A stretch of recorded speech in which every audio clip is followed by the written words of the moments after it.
this is Alex. I'm here with Kevin, and today we're going to look at the king or queen of all submissions, the rear naked choke. One of the things that you learn on the first day, but sometimes it's forgotten. The details are not talked about. So let's talk about all the little intricate details that are going to happen with the rear naked choke.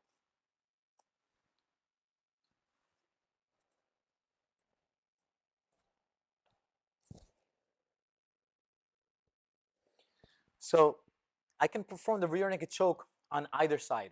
I can perform it on the choking side here, or I can perform it on the underhook side if I were to switch my arms here, okay?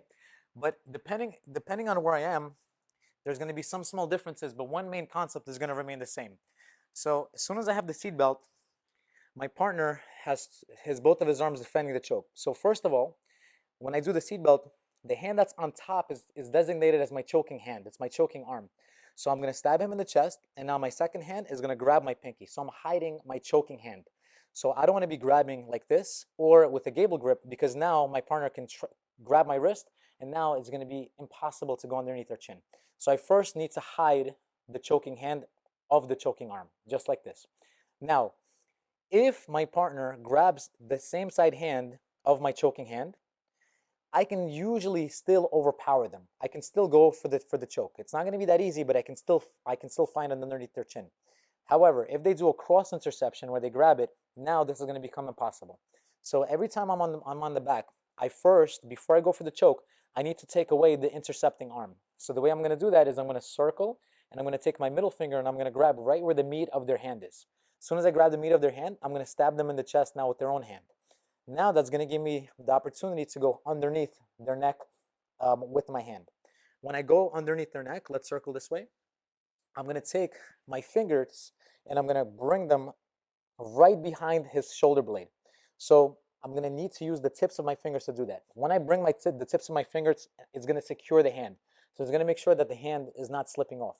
So even if they're holding on with our opposite hand, it's going to be super hard for them to take it off. Now, to make it even harder, I'm going to take my own chin and I'm going to place it on my own hand. Now my head is covering the space that he would be grabbing. So he can only grab at the meat of my forearm, and that's not going to give him enough.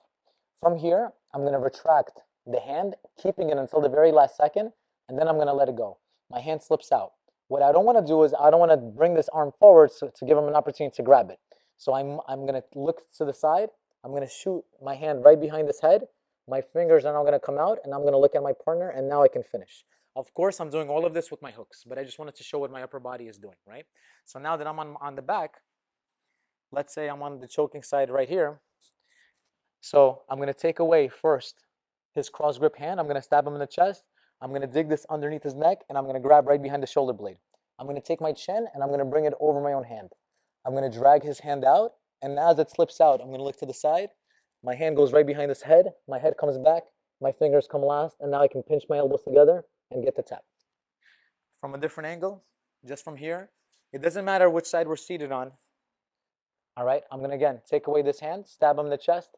This comes through, grabs behind the shoulder. My chin comes over my own hand. Now notice, I'm not going to take this out. Sometimes he can even use his elbow to pinch, and my arm is going to get stuck. So I'm going to keep the wrist until the very last second as I'm taking it out. Now it slips out. I'm looking to the side. Hand goes behind the head. I'm going to cover. Fingers come out. And now I can go ahead and choke my training partner.